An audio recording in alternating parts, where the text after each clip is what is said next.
Assalamualaikum warahmatullahi wabarakatuh. Selamat pagi anak-anak. Hari ini kita akan belajar mengenai sistem syaraf ya. Nah, sebelum kita pelajarinya, mari kita berdoa dulu ya.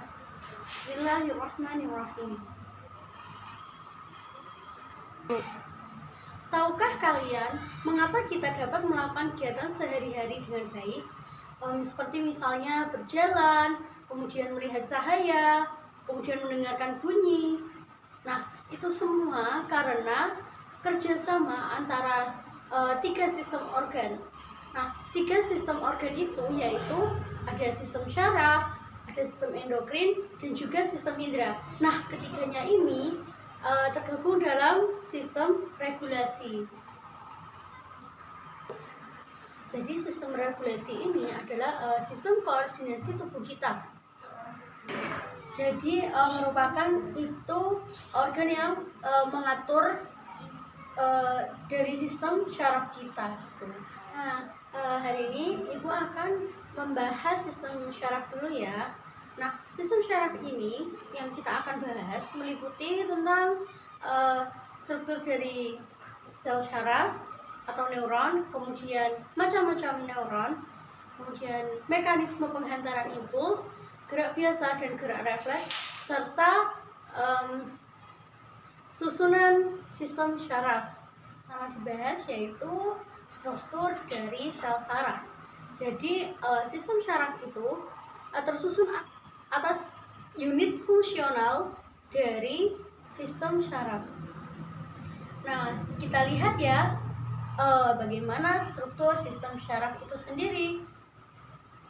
Struktur dari sel syaraf ini yang pertama ada dendrit. Kita perhatikan ya. Dendrit merupakan serabut pendek dari sitoplasma yang memiliki fungsi yaitu menerima rangsangan atau impuls. Nah, rangsangan adalah sesuatu yang menyebabkan terjadinya. Nah, yang selanjutnya yaitu badan sel atau perikarion. Badan sel ini yang paling besar ya. Badan sel tersusun oleh inti sel atau nukleus yang berada di tengah, yang biasanya berwarna kuning. Kemudian fungsinya mengatur kerja dari suatu sel. Nah, kemudian yang selanjutnya itu ada akson. Jadi akson ini serabut yang panjang yang fungsinya ini menghantarkan rangsangan atau impuls. Nah, akson ini diselubungi oleh selubung yang namanya selubung mielin yang berfungsi untuk melindungi akson. Jadi akson itu diselubungi oleh selubung mielin untuk melindungi akson itu. Selubung mielin tersusun oleh sel Schwann. Sel Schwann ini berfungsi untuk menutrisi akson dan membantu meregenerasi akson. Di antara selubung mielin yang satu dengan selubung mielin yang lain, antara lekukan-lekukan tersebut terdapat celah yang disebut dengan nodus Ranvier. Nah, Ranvier ini diambil dari nama penemunya, penemu nodus ini, maka disebutlah nodus Ranvier. Kemudian nodus Ranvier ini memiliki fungsi yaitu mempercepat hantaran impuls. Selain nodus Ranvier terdapat akson terminal yang terletak di ujung akson. Di suatu sistem tidak hanya tersusun satu sel saja. Di dalam tubuh kita memiliki banyak sekali sel atau banyak sekali neuron, di mana di antara satu neuron dengan neuron yang lain akan membentuk suatu hubungan. Nah, suatu hubungan tersebut yang disebut dengan sinapsis. Jadi sinapsis itu suatu hubungan antara neuron yang satu dengan neuron yang lain yang saling terkait dan bekerja sama. Di struktur sel saraf yaitu ada dendrit, badan sel, kemudian inti sel, kemudian akson yang diselubungi oleh selubung mielin, dan ada nodus Ranvier yang ada di celah-celah selubung mielin itu. Kemudian ada akson terminal atau ujung akson. Nah, yang selanjutnya yaitu macam-macam sel saraf berdasarkan fungsinya, yaitu ada sel saraf motorik, kemudian sel saraf sensorik, dan juga sel saraf intermediate atau interneuron. Yang pertama yaitu neuron sensorik. Nah, neuron ini berfungsi untuk menghantarkan rangsangan dari reseptor ke saraf pusat. Jadi reseptor dari tubuh kita itu alat indera. Nah, kemudian dihantarkan ke sistem saraf pusat. Nah, sistem saraf pusatnya ini adalah otak dan sumsum tulang belakang. Neuron sensorik ini memiliki dendrit yang panjang dan akson yang pendek. Kemudian yang kedua yaitu neuron motorik. Neuron motorik ini berfungsi untuk menghantarkan rangsangan dari sistem saraf pusat ke efektor. Sistem saraf pusat ini yaitu otak atau sumsum tulang belakang. Nah, efektornya yaitu kelenjar dan otot. Jadi kita akan melakukan apa yang kita terima, begitu. Neuron motorik ini memiliki dendrit yang pendek dan akson yang panjang.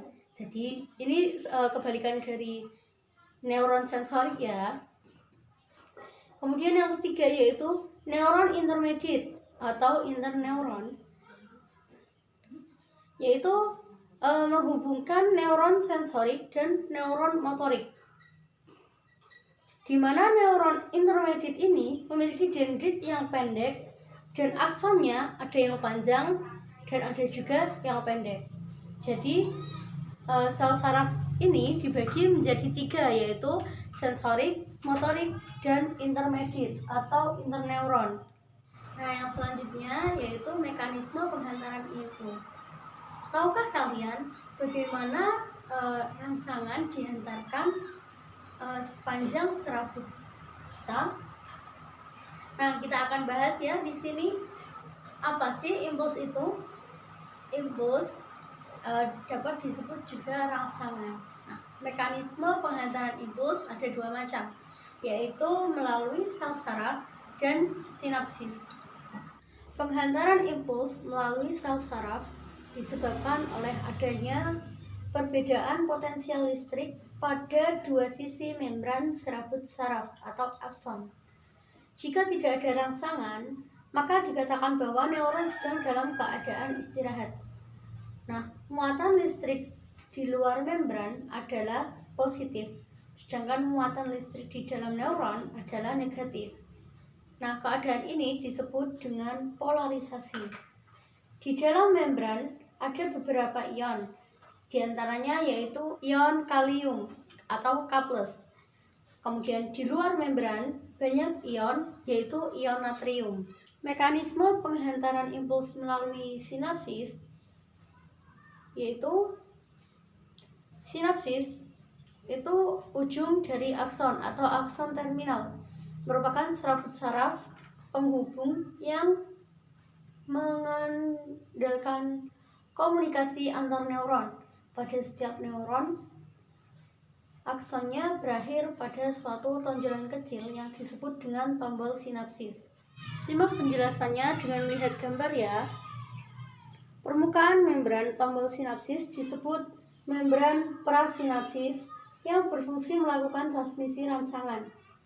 Adapun permukaan membran dendrit dari sel yang dituju disebut membran postsinapsis. Jadi ada bedanya ya, prasinapsis dan postsinapsis. Prasinapsis itu berfungsi melakukan transmisi rangsangan, sedangkan postsinapsis yaitu permukaan membran dendrit dari sel yang dituju. Membran prasinapsis dan postsinapsis tersebut dipisahkan oleh celah sinapsis. Mekanisme kerja sinapsis yaitu jika impuls tiba di tombol sinapsis, terjadi peningkatan permeabilitas membran prasinapsis terhadap ion kalsium 2+. Akibatnya ion kalsium 2+ masuk dan gelembung sinapsis melebur dengan membran prasinapsis sambil melepaskan neurotransmitternya ke celah sinapsis. Neurotransmitter ini membawa impuls, kemudian neurotransmitter dihidrolisis oleh enzim yang dikeluarkan membran postsinapsis, misalnya asetilcholinesterase. Neurotransmitter adalah suatu senyawa kimia yang dapat menghantarkan impuls atau rangsang ke membran postsinapsis dengan cara difusi. Oke, kita bahas yang selanjutnya ya, yaitu gerak biasa dan gerak refleks. Gerak adalah sistem koordinasi yang sangat sederhana untuk menjelaskan rangsangan dari sistem syaraf. Macam-macam gerak ada dua, yaitu gerak biasa atau gerak sadar dan gerak refleks. Kita bahas ya. Berikut adalah jalur gerak refleks, yaitu impuls kepada reseptor, kemudian diterima oleh neuron sensoris, diantarkan ke sumsum tulang belakang, kemudian diterima oleh neuron motoris dan diantarkan ke efektor atau otot. Nah, perjalanan ini disebut dengan lengkung refleks. Contohnya ketika kita tidak sengaja menginjak paku, kaki kita akan refleks menjauhkan kaki kita dari paku tersebut. Nah, itu merupakan gerak refleks. Nah, yang kedua yaitu gerak biasa atau gerak sadar. Jadi gerakannya dimulai dari impuls, kemudian reseptor diterima oleh neuron sensoris, kemudian dihantarkan ke pusat saraf, yaitu otak, atau bisa juga sumsum tulang belakang. Kemudian dilanjutkan ke neuron motoris dan diterima oleh efektor, kemudian ada tanggapan atau respon, yaitu dalam bentuk gerak sadar. Nah, yang terakhir kita akan bahas tentang susunan sistem syaraf. Nah, susunan sistem syaraf ini dibagi menjadi dua, yaitu sistem syaraf tepi dan sistem syaraf pusat. Nah, kita akan bahas yang pertama, yaitu sistem syaraf pusat. Sistem syaraf pusat ini terdiri dari otak dan sumsum tulang belakang. Nah, otak itu terdiri dari otak besar, otak tengah, dan otak belakang. Nah, kita akan membahas tentang sistem syaraf pusat dulu ya. Sistem syaraf pusat terdiri dari otak dan sumsum tulang belakang. Nah, bagian luar otak dan sumsum diseluruhi oleh selaput meninges dari dalam keluar. Meninges terdiri dari 3 lapisan, yaitu plamater atau lapisan paling dalam yang melekat pada permukaan otak dan sumsum tulang belakang. Kemudian arachnoid atau lapisan tengah yang terletak antara pyometer dan durameter. Dan yang ketiga yaitu durameter atau lapisan terluar yang melekat pada tulang. Nah, kita akan bahas otak dulu. Otak ini sebagai pusat saraf sadar yang terbagi atas beberapa bagian, yaitu otak besar, otak tengah, dan otak belakang. Otak besar atau cerebrum ini dibagi menjadi 4 lobus, yaitu lobus frontalis berada di bagian depan, merupakan pusat perkembangan kecerdasan ingatan, kemauan, dan sikap. Yang kedua, lobus temporalis berada di bagian samping sebagai pusat pendengaran dan berbahasa. Yang ketiga, lobus parietalis, yaitu di bagian tengah, merupakan pusat pengatur kerja kulit dan otot terhadap pengaruh panas, dingin, sentuhan, dan tekanan. Yang keempat, lobus occipitalis di bagian belakang sebagai pusat penglihatan. Kemudian otak tengah atau mesencephalon. Otak tengah merupakan pusat keseimbangan otak depan dan otak belakang. Otak tengah terdiri dari bagian yang disebut lobus opticus atau colliculi superior dan colliculi inferior.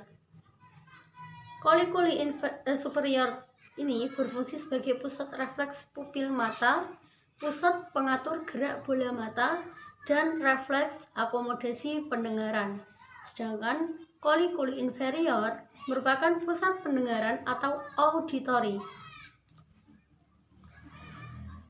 Di depan otak tengah terdapat beberapa komponen, antara lain yaitu berupa talamus, hipotalamus, kelenjar pineal, dan kelenjar pituitari. Talamus sebagai pusat pengaturan sensoris, dan di bawah talamus terdapat hipotalamus yang memiliki fungsi penting, yaitu mengontrol sejumlah fungsi otonom, misalnya sebagai pusat pengatur suhu, selera makan, dan keseimbangan cairan tubuh. Yang selanjutnya yaitu otak belakang atau rhombencephalon. Nah, otak belakang ini terdiri dari dua bagian, yaitu otak kecil atau cerebellum dan sumsum lanjutan atau medula oblongata. Otak kecil atau cerebellum ini berperan sebagai pusat keseimbangan otot dan koordinasi otot. Jika terjadi gangguan pada otak kecil, kerja otot tidak dapat dikoordinasikan. Otak kecil bagian kanan dan kiri dihubungkan oleh jembatan Farol atau pons Faroli yang berfungsi sebagai penghantar impuls dari otot-otot tubuh bagian kanan dan kiri. Sedangkan sumsum lanjutan atau medula oblongata ini mengandung ganglion atau simpul saraf dan merupakan pusat pengatur refleks fisiologis denyut jantung, pernafasan, pelebaran, dan penyempitan pembuluh darah. Sumsum lanjutan terletak di bagian antara sumsum tulang belakang dan bagian otak lainnya. Kemudian yang kedua dari sistem syaraf pusat yaitu sumsum tulang belakang atau medula spinalis. Merupakan tali putih kemilau dari dasar otak sampai ke tulang belakang. Fungsi utamanya yaitu sebagai penghubung impuls dari ke otak serta memberi kemungkinan jalan terpendek pada gerak refleks. Kemudian sistem syaraf tepi atau saraf perifer. Sistem syaraf tepi ini memiliki fungsi menyampaikan informasi ke dan dari pusat pengatur. Berdasarkan arah impulsnya, sistem syaraf tepi dibedakan menjadi dua, yaitu sistem syaraf eferen dan sistem syaraf aferen. Sistem syaraf eferen mengandung sel saraf yang menghantarkan informasi dari sistem syaraf pusat ke otot dan kelenjar. Sedangkan sistem syaraf aferen mengandung sel saraf yang menghantarkan informasi dari reseptor ke sistem saraf pusat. Karena berdasarkan aktivitas kerjanya, sistem syaraf tepi dibedakan menjadi dua, yaitu sistem syaraf sadar dan sistem syaraf tidak sadar. Sistem syaraf sadar atau sistem sensoris somatik berfungsi mengatur aktivitas yang kita sadari, contohnya kontraksi otot kaki untuk berjalan. Sistem syaraf sadar ini terdiri dari 12 pasang saraf kranial yang keluar dari otak dan 31 pasang saraf spinal keluar dari sumsum tulang belakang.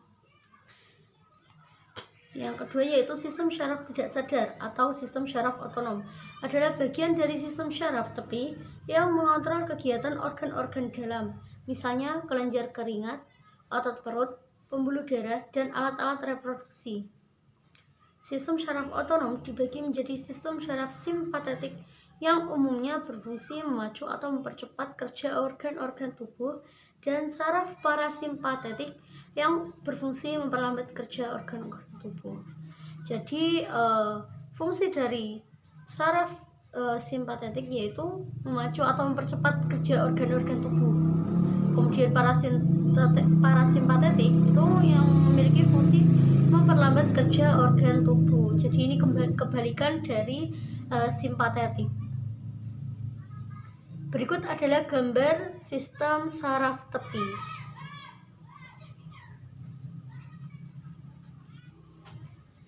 Nah, bagaimana anak-anak? Apakah kalian memahaminya? Jangan lupa ya, nanti Ibu akan memberikan soal-soal latihan untuk kalian ya. Sampai di sini dulu ya perjumpaan kita. Semoga bermanfaat. Wassalamualaikum warahmatullahi wabarakatuh.